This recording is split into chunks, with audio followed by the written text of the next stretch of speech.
The Book of the Vampires, The Satanic Mills.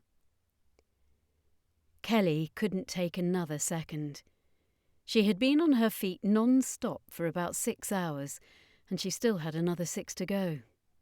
Even though Kelly had worked in this rotten flour mill for the past 8 years and was used to long nights, she had the scars as well as a few missing fingers to prove it.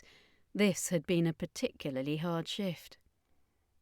Things had become a lot more difficult for Kelly overall in the last year, as her husband Christopher had been tragically killed in an accident in this very mill. The two working together had barely scraped enough money for their 3 children, 2 girls and a boy, all under 10. Kelly and Christopher were almost like strangers to their children. They got to spend so little time with them. Kelly hated the mill more than any of the other poor souls who were forced to work there. Every day she would come in and be forced to stare at the machine that tore the man she loved to pieces. Sadly, she couldn't leave as work was scarce elsewhere. At certain points, she even contemplated forcing her children to work in the mill. She was so desperate. Ultimately, however, she always thought better of it. Kelly had been forced to work by her own father since she was 4 years old. She'd never really had time to figure out who she was or what she wanted in life.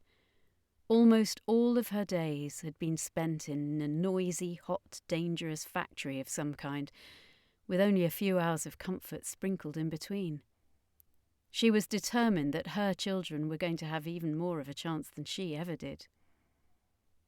"I just hope that rotten Ferguson doesn't stiff me with some truck wages again," Kelly said bitterly, as she took her 5-minute break to have a smoke.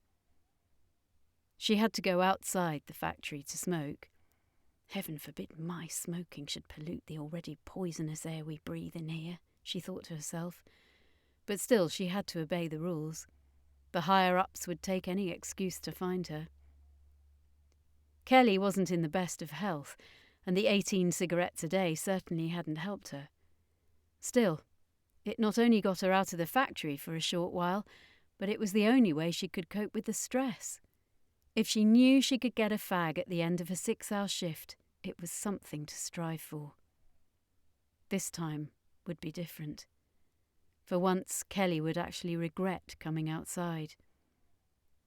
As she stood by the wall near the door, taking in the fresh air, before inhaling nicotine into her lungs, she suddenly felt a drip on her shoulder.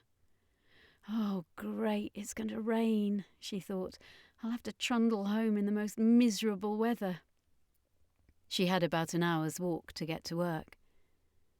As she went to wipe it off her shoulder, she saw that the rain was red.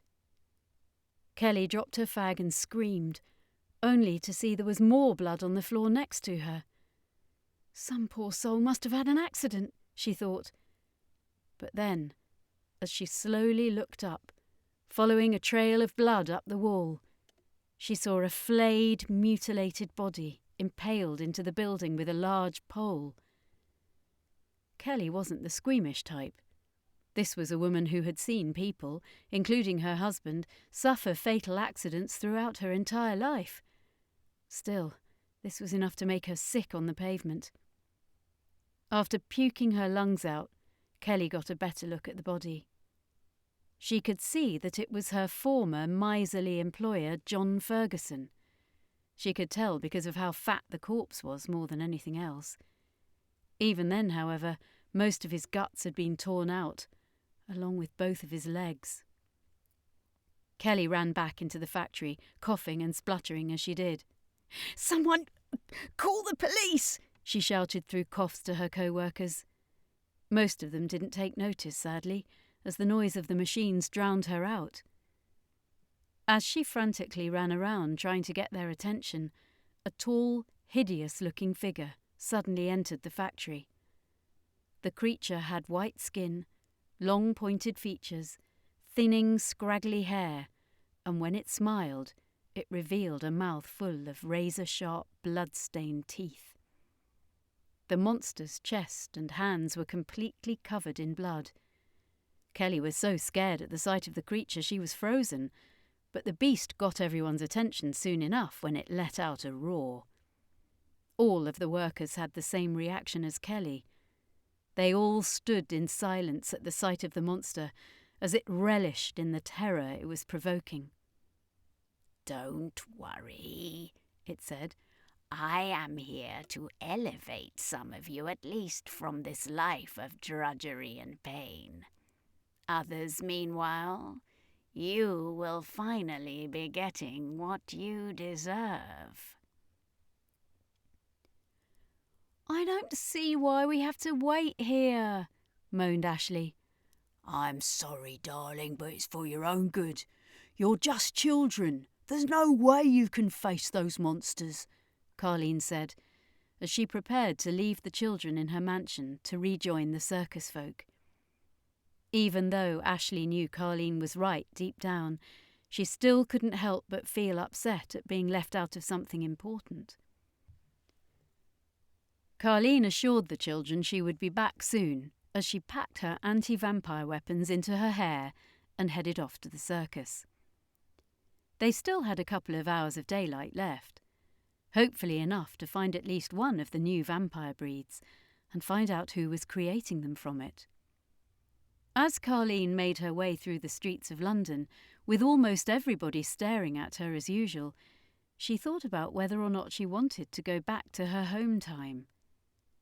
There were friends waiting for her back in her own time that she still missed every day, and she also missed the anonymity that she had in the 21st century.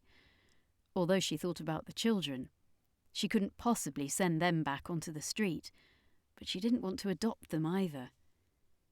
She had grown quite fond of them, and she had always wanted children, but she knew it wouldn't be safe for the kids to stay around her.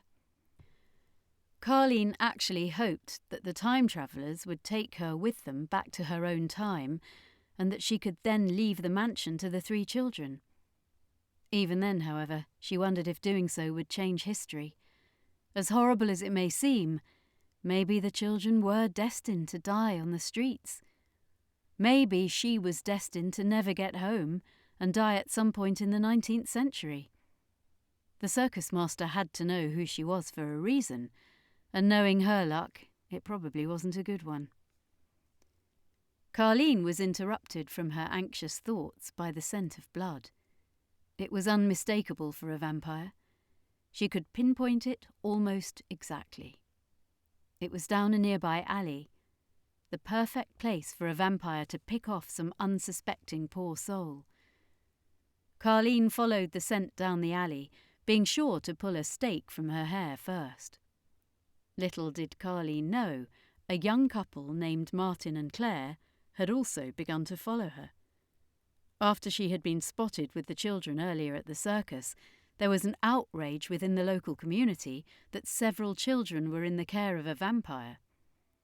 Martin and Claire just couldn't take the police's protection of this apparent beehive-topped monster any longer, and were resolved to do something about it.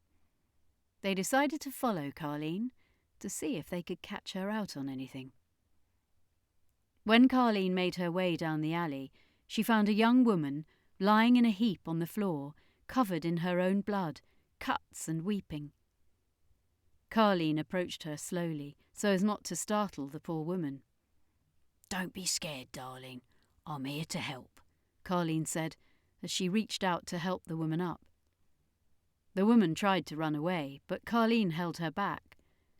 As they struggled, Carlene saw Martin and Claire behind her. They had tried to hide, but the vampire was too quick for them. "What are you 2 wankers doing here? I don't have time for this crap. Bugger off," Carlene snapped. "Why, so you can kill her like you did those 2 children?" Martin said, whilst shaking with fear. "I didn't kill anyone. If you actually thought I did, 2 Burks like you wouldn't be following me. You just wanted to look brave and cool to your posh little friends. Well, fuck off," Carlene said, as she restrained the young woman. Please, I have to get out of here. Those things, they're coming," the woman said as she tried to pull free. "It's all right, love. I'm not going to hurt you, but I need to know more about these things, okay?"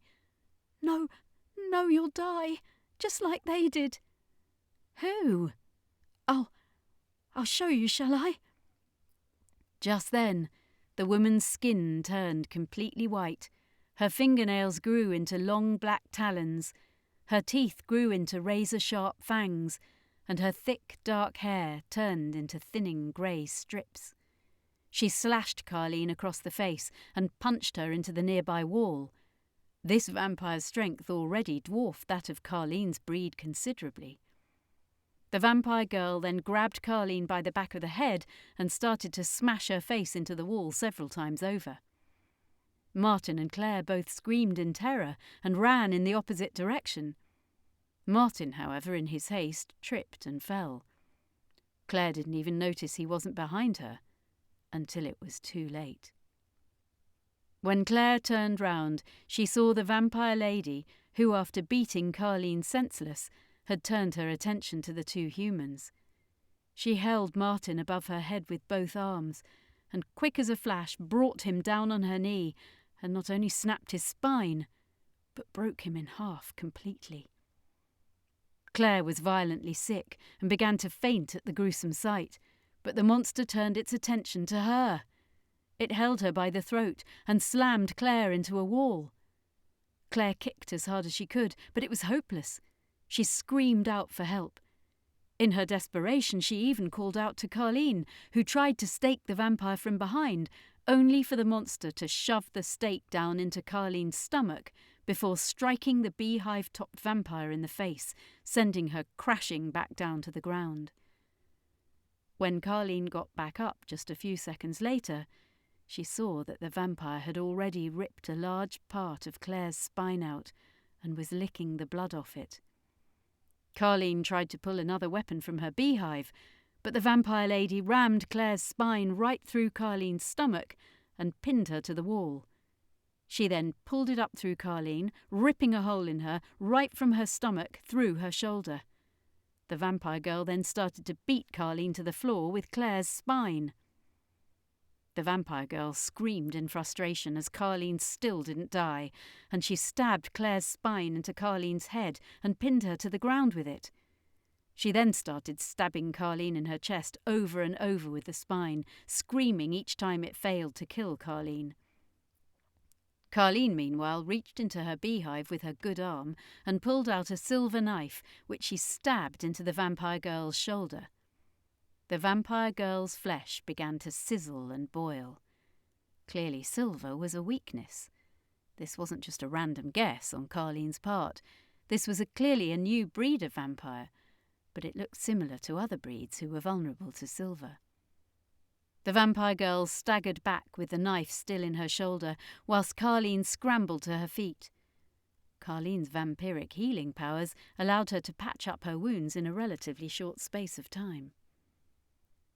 The vampire girl pulled the silver knife from her shoulder, with the wound having turned green, and her arm underneath having turned completely limp. Both vampires bared their fangs as they screamed in rage at the other. Both were in tremendous pain, but that just pushed them even further. The vampire girl swung at Carlene with her own silver knife. She was able to match Carlene's speed and slice her several times across her chest and stomach, but Carlene wasn't deterred, however, as silver was not a weakness for her breed, and eventually, after taking a few more hits, Carlene managed to kick the blade out of the vampire girl's hand. They both went to reach it, but the vampire girl got there first. Carlene jumped on her back, however, and bit into her hand. Carlene bit so hard she cut through the vampire girl's bone and nearly took her hand clean off. Though the vampire girl still managed to knock her off, Carlene reached for the knife first. She slashed her vampiric enemy several times across the face, throat, and stomach. The wounds had a devastating effect on the vampire girl. They all sizzled and boiled and turned green, weakening her to the point where she collapsed backwards onto the floor. "Please don't kill me," the vampire, now too weak to fight back, pleaded. "I'll help you if you tell me what I want to know," Carlene said, holding the knife to the monster's throat. "Who made you? Where did you come from?" "Ferguson's flour mill," the vampire lady replied, struggling through the pain. "A man came in. He used to work there, but he had become a monster. He turned several of us, said he was elevating us. He sent a few out into London. I was told to find you, the creepy lady, and kill her. There are others coming for you." Carlene heard all she needed to know and raised her silver knife. "You said you'd spare me," the vampire lady begged. "No, I said I'd help you. And trust me, I am," Carlene replied coldly, as she finished the monster by plunging her silver knife through its heart. The vampire instantly crumbled into nothing but a pile of green dust on the floor. Carlene took a rest for a few minutes to heal her wounds. "That was a tough bitch," she thought, as the bones and muscles in her shoulder knitted back together. As she popped her knife back into her beehive, Carlene looked around at what was left of the poor sods who'd followed her down the alley. As much as she hated herself for it, the sight of their blood was making her hungry. As she prepared to leave, suddenly Carlene noticed someone else had followed her down the alley. It was a young urchin. Ironically, the one who Carlene had bought the ticket for the circus from yesterday. He had seemingly followed Carlene solely in the hopes of making another sale. "No, darling, listen to me. See that little green pile of dust there? Well," Carlene tried to help, but the boy didn't listen. He was so scared, he ran back down the alley, screaming for help. "Please, someone! That creepy lady's gone berserk. She's killed 2 people, tore 'em up." Carlene managed to catch up to the boy, but as she tried to hold him still and explain, the boy dug his finger into one of her stab wounds that hadn't closed over yet, causing her to let him go. The boy managed to make it to the end of the alley, and though Carlene caught up with him again, this time his screams alerted people outside. A crowd soon gathered around Carlene and the boy. "Oh, fuck. You know this really isn't a good time," she said somewhat nervously, but the little boy spoke up. "She's a monster. She tore 2 people up back there, ripped one in half and tore another's spine out. Kill her." Carlene tried to cover his mouth, but it was no use. The crowd didn't need a reason to want to see Carlene dead, so they naturally believed the young boy without any proof. "I really don't have time for this," Carlene thought. "The police will clear it up. They need me." She let go of the boy and scaled the nearest building in a matter of seconds. The angry crowd tried to follow her on the streets below, but the vampire was too fast for them. Within a matter of minutes, Carlene managed to jump across various buildings and out of sight, thanks to her vampiric speed. Little did the crowd really know, the boy had in fact deliberately set Carlene up. He too was a vampire of the same breed as the one that Carlene had just fought with. The poor boy had managed to secure a job in the mill on the night he had managed to sell his last ticket to Carlene. He was among the first Richards turned into a vampire, as Richards felt that a child would be able to pass undetected more successfully. This breed, like many species of vampires, had the power to assume human form. Carlene should have noticed the boy was a vampire, but she was too distracted, trying to stop him from shouting, as well as weak from her wounds, that she had sadly slipped up this time. Still, she didn't care. For now she had a bigger concern, to make her way to the circus and tell them about the mill. When Carlene arrived at the time vessel, some of the circus folk were impatient. "Finally," the circus master snapped. "Now we can get down to the business of finding these vampires." "Yeah, sorry about the hold-up.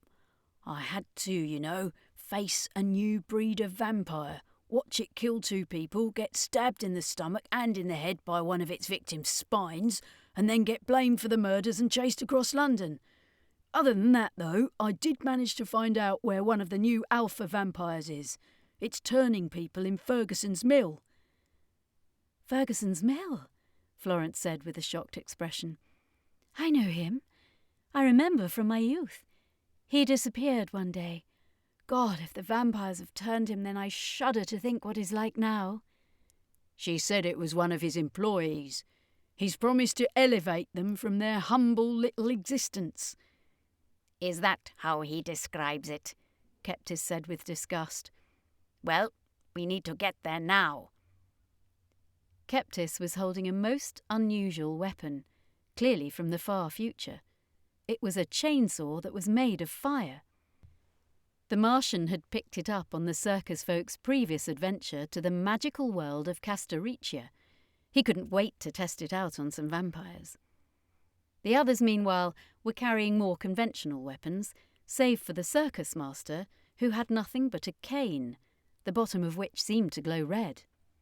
I'm afraid I'm going to need to ask some of you to help me check on my mansion. I left the children there, but there's probably an angry crowd outside, and the vampire said the Alpha had sent others for me, Carlene said with regret. I'll go with you, Florence replied. The rest of you follow me to that flour mill now, the circus master commanded.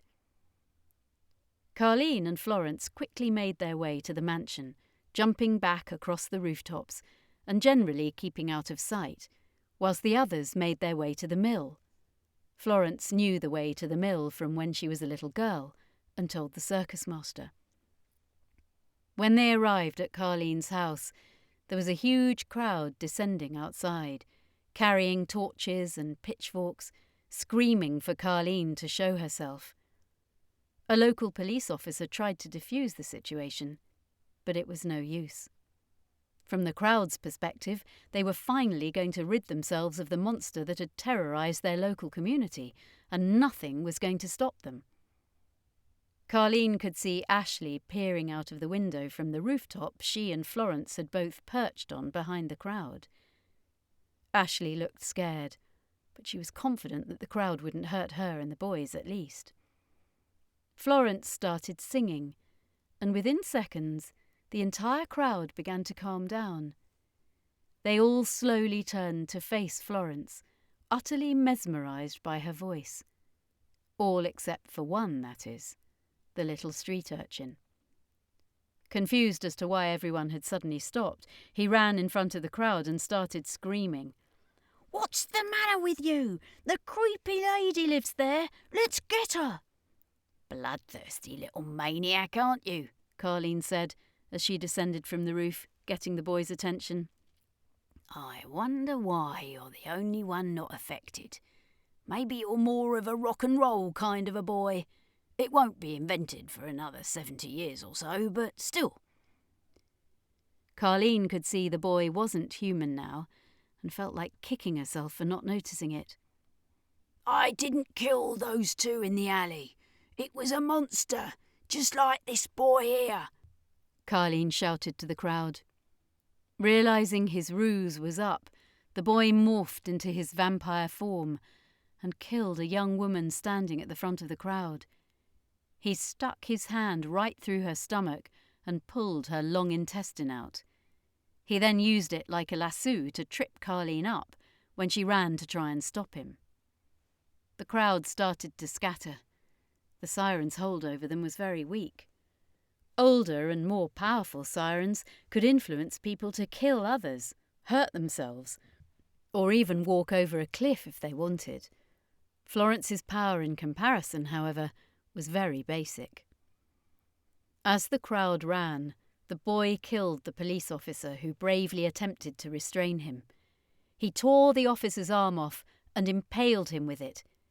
He then jumped on another old woman's back and grabbed her head by either side and pulled until he tore her head in half.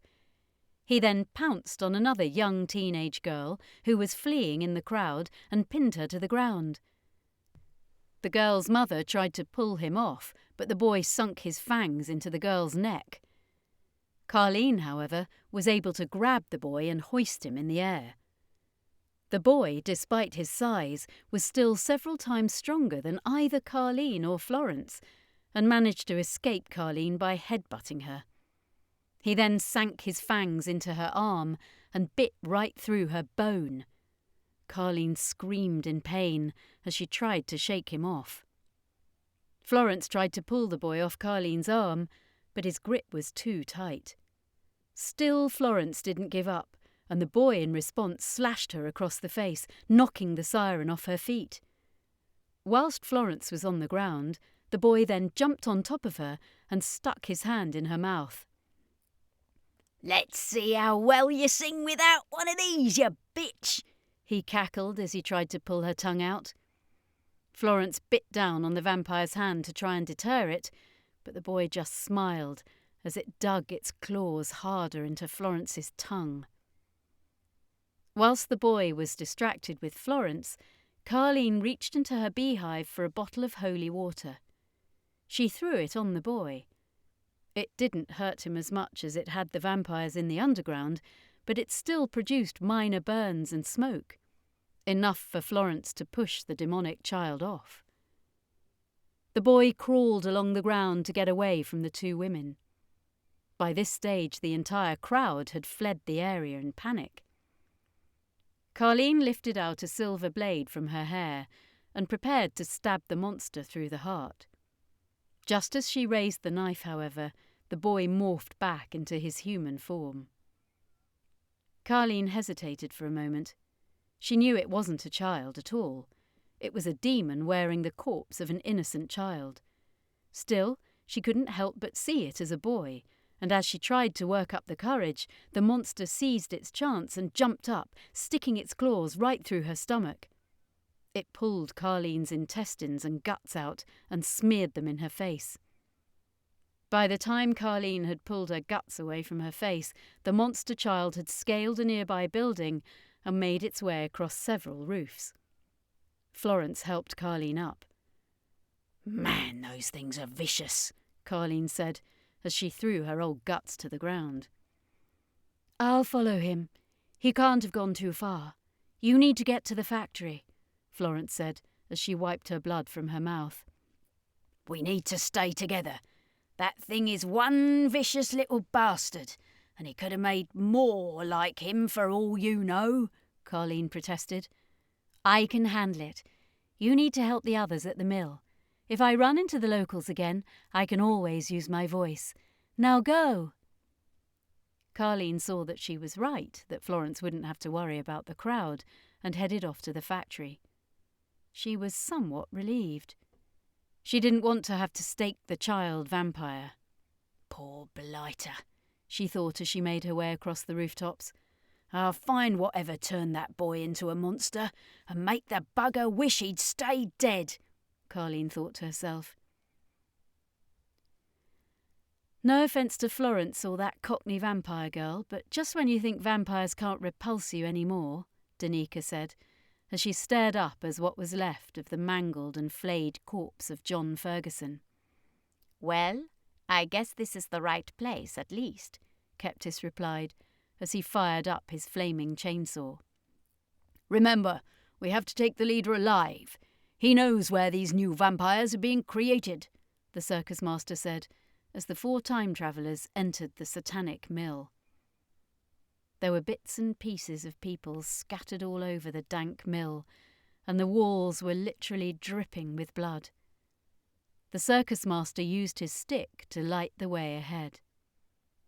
Many of the victims had clearly not even been killed for their blood. Danica could see the top half of a young man, no older than 18, stuffed into a large machine. His face was twisted into an expression of the most unbelievable agony. At the back of the room, meanwhile, was another victim nailed to the wall, with long strips of skin having been ripped off, and his guts splattered about in front of him. In one of the corners, Danica could also see the body of a young girl, no older than 13 or 14, with her jugular torn out. It was too much, even for someone like Danica, who had seen her home world invaded, and she had to take a minute to regain her composure. Much like Carlene, Danica had a real love for children. She was always the most rational and no-nonsense member of the team, but there were times when it got too much for her. Unfortunately, however, little did Danica know, the young girl was not dead. None of the circus folk noticed the girl slowly rise from the blood and entrail-stained floor. The circus master was too busy investigating another body that he suspected may rise soon, whilst both Keptis and the strange boy had gone on ahead. The undead girl slowly crept towards Danica, with the witch only noticing when it was too late. The beast knocked Danica to the floor, laughing at Danica's apparent helplessness. The circus master turned around, but as he did, the body he had been investigating did rise and restrained him. The monster threw the circus master onto one of the large machines, similar to a threshing machine on a farm, and jumped on top of him. The circus master's strength was no match for this brute either. As the teenager held Danica down and prepared to strike, Danica started to chant a basic deflector spell. It was all she would have time for. She just had to hope that this particular breed of vampire was vulnerable to magic. Not all of them were. The magic threw the vampire about 4 feet through the air. If it had been an ordinary human, it would not only have thrown them farther, but also through any nearby solid object, and rendered them helpless for a few minutes. The vampire, however, instantly got up and hissed in rage at Danica, whose hands and eyes both started to glow bright blue. The vampire was curious for a few moments, before lunging at her anyway. Danica fired a blue beam from her hands, which cut a hole straight through the vampire. Sadly, it did little to deter it, but Danica was able to evade the monster's subsequent attack by floating to about 10 feet in the air.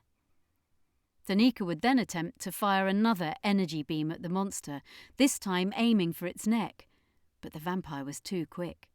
It not only dodged her attack, but jumped 10 feet in the air and managed to grab on to Danica. The witch tried to knock the vampire off using the deflector spell, but the undead monster dug its claws deep into her shoulder and held on. As the vampire made its way for Danica's throat, Danica used her powers to fly headfirst into one of the large machines below. Once again, this did little to hurt the vampire, but the collision, which she made sure the vampire took the brunt of, was enough to distract it long enough for Danica to get out of its grip. Danica, then using her magic, lifted up a massive pole with her mind and impaled the vampire with it through the chest into the machine. The vampire held onto the pole and tried to pull it out, and Danica did her best to try and stop the vampire with her mental powers, but the vampire's strength was too great, and it managed to rip the pole out, which it then used to beat Danica. In the process, it broke her jaw, her ribs and her leg, before it stabbed the pole right through her left hand. The vampire cackled like a hyena at Danica's pain, and after it pulled the pole out of her hand, it started to lick her blood off it with a perverse ecstasy. Danica fought the pain and made the pole fly out of the vampire's hands and go right through its foot. Whilst the vampire was distracted, Danica then hobbled to safety and quickly performed a healing spell which fixed her broken leg, ribs and jaw instantly, as well as repairing her hand. Now a good distance away from the vampire, Danica fired more magical blasts from her hands, but the vampire was quick enough to dodge them again. The vampire moved so fast, her magical blasts constantly missed, but as the monster taunted Danica, it unknowingly stood in front of a broken-down machine, which Danica noticed. Danica fired her magical blast at the vampire, and it dodged her again, but this time her magic hit the machine and triggered an explosion which threw the vampire across the room. Whilst it was vulnerable, Danica fired her magical rays at the monster's legs and arms, severing them. Now, unable to defend itself, Danica finished the monster off with a silver sharp through its heart. The circus master, meanwhile, was still wrestling with his vampire. It tried to shove his head into the gears of machine below, but the circus master was able to use the claws on his right hand to disembowel the vampire. But it did little to deter it, with the vampire even laughing at the vandal's attempts to hurt it at first. But the circus master, thinking quickly, grabbed one of the monster's intestines and threw it into the gears of the machine, which pulled the vampire into it. The vampire clogged the machine and started to tear it apart from the inside. Whilst it made its way through the machine, it lost its arm in the process, and its face and body were badly mangled too. The monster roared in anger at the circus master, who tipped his top hat in a mocking way before the vampire tried to attack him again. The circus master dodged its attacks and went for his cane, which he used to set fire to the vampire, whilst Danica hovered towards the circus master and said, "That beehive vampire was right when she said these guys were tough." "Her name is Carlene, Danica, but you're right. Let's find the others." Keptis and the strange boy, meanwhile, had made their way to the other end of the factory. They had been following the sound of screaming. Along the way they had encountered more bits and pieces of other unfortunate workers, as well as smashed machinery. At the far end of the room, Keptis saw 4 vampires bending down over a young girl, covered in blood and cuts, screaming in agony. He and the strange boy ran to aid her, but unfortunately they weren't fast enough. 2 of the vampires grabbed her legs, whilst another 2 grabbed her arms. They both pulled at either end until they ripped her in 2. Keptis froze for a second at the gruesome sight before him. Danica's right, just when you think these freaks can't repulse you anymore. The strange boy jumped through the air, managing to land right on the nearest vampire by the woman's severed legs and knocking it into the other.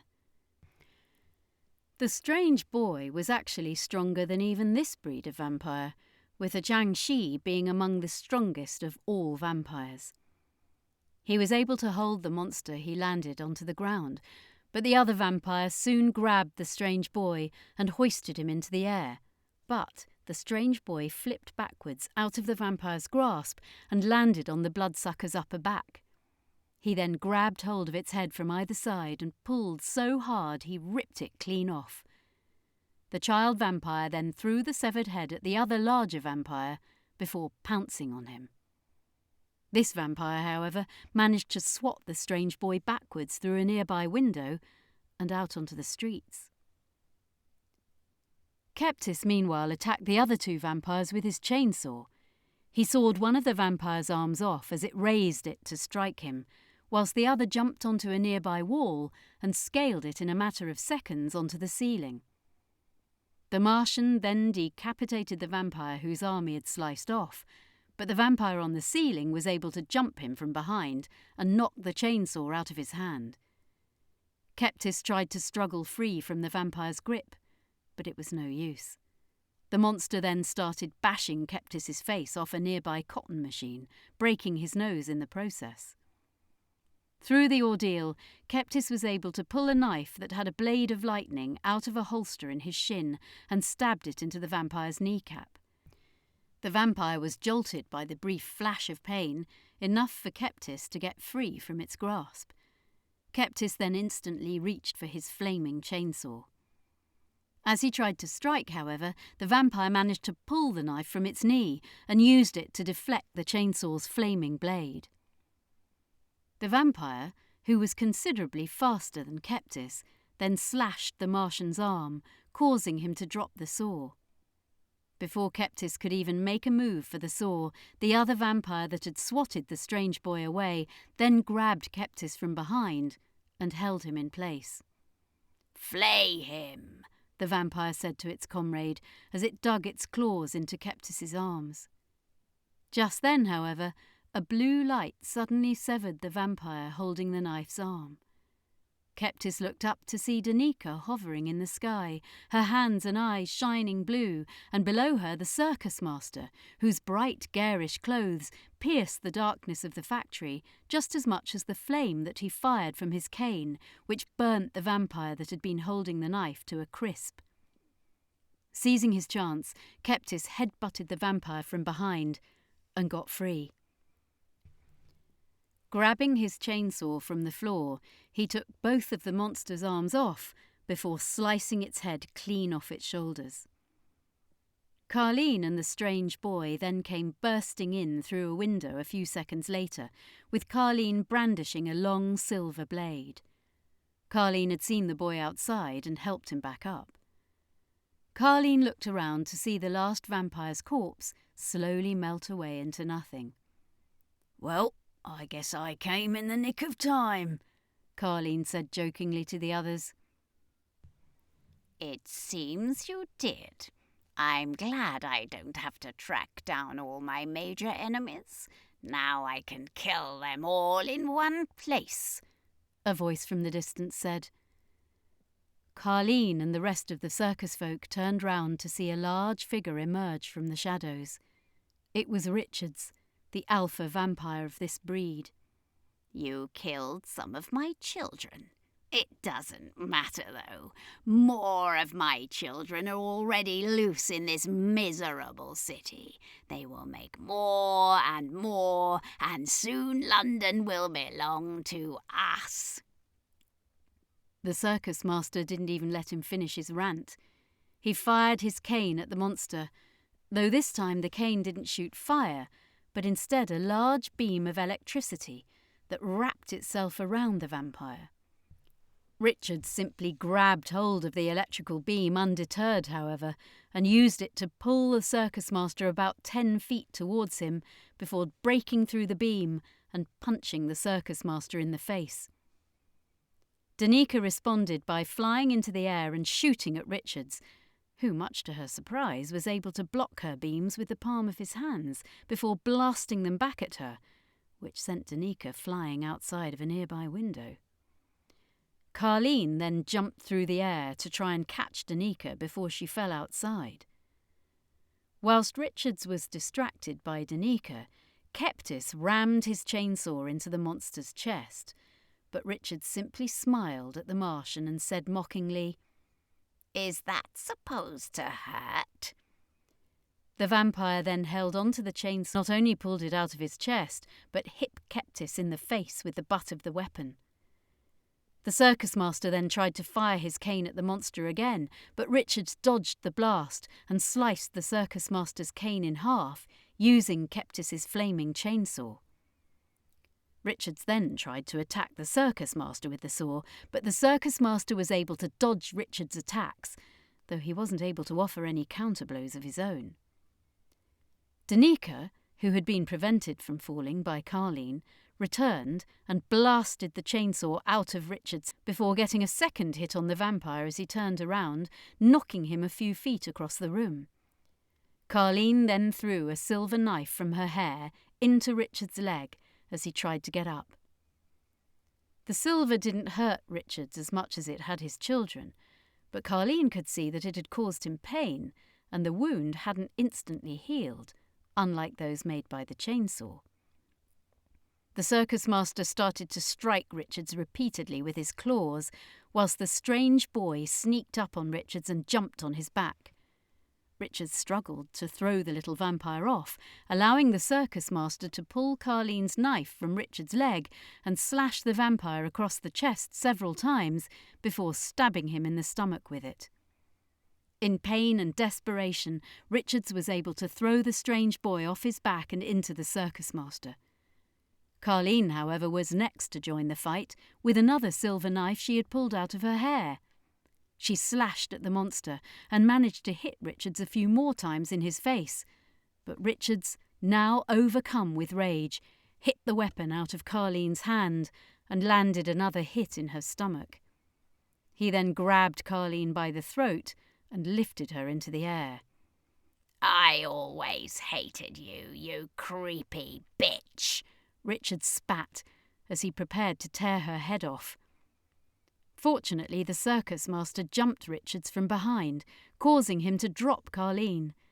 The circus master then stabbed Richards 2 more times with Carlene's knife, including in his spine, before Richards shook him off. Whilst Richards was distracted by the circus master, the strange boy then grabbed Richards by the back leg and pulled him down to the ground. Carlene and the circus master jumped on Richards' back, holding him down before he could get up. Keptis then used his flaming chainsaw to slice both of Richards' legs off. Danica, who had been hovering in the air, waited for a moment to strike, then arrived in front of Richards and began to chant in a strange language. Richards became more desperate and tried to push the 2 time-travellers off, but the strange boy then jumped onto the vampire's back as well, firmly holding him in place. Eventually, Danica's magic took effect on the monster, and Richards passed out. "It's a sleeping spell. It'll only work on him for a bit, but we got him," Danica said, whilst panting. It had taken quite a lot out of her just to put the vampire out for that short space of time.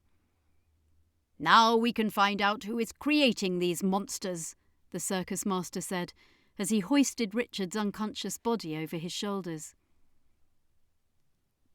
Kelly suddenly awoke in what looked like an old abandoned church. The last thing she remembered was the hideous monster attacking her. She tried to defend herself, but the monster had knocked her out before she could even raise her fists. As Kelly looked around, dazed and in pain, she could see 3 more people beside her in chains, all beaten and covered in cuts. "I'm sorry you've been made to feel uncomfortable. Our people are not known for their hospitality. Still, I'll make sure that we look after our own," a mysterious voice said. Kelly looked up to see that it came from a well-dressed man with a relatively normal appearance compared to the creature that had brought her here. His skin was still deathly pale, and his eyes were bright red, however. When he smiled, Kelly could see he had fangs. "What do you want from me?" Kelly asked. "One of my new children selected you. You should be grateful. All of you. From what I've been told, you've all lived lives of such hardship, pain, and loss. Now you'll finally be able to get back at the people responsible for your pain." He started to read aloud from a book. All of the others screamed and begged him to stop. Kelly wasn't sure why at first, but in a matter of seconds, she started to feel a tremendous pain surge through her body. Worse than that, she could feel herself beginning to slip away. The love she had for her children, that had driven her through such trying times, was replaced by anger. Anger at the little bastards for making her waste her life. Soon, new violent, twisted urges towards her co-workers and friends that at first terrified her began to emerge. In a few more minutes, however, she started to embrace them. She practically didn't even remember her children's names. All she cared about was in satisfying her newfound bloodlust. As she looked around, Kelly could see the others slowly turn into hideous monsters as the strange man continued to read from the book.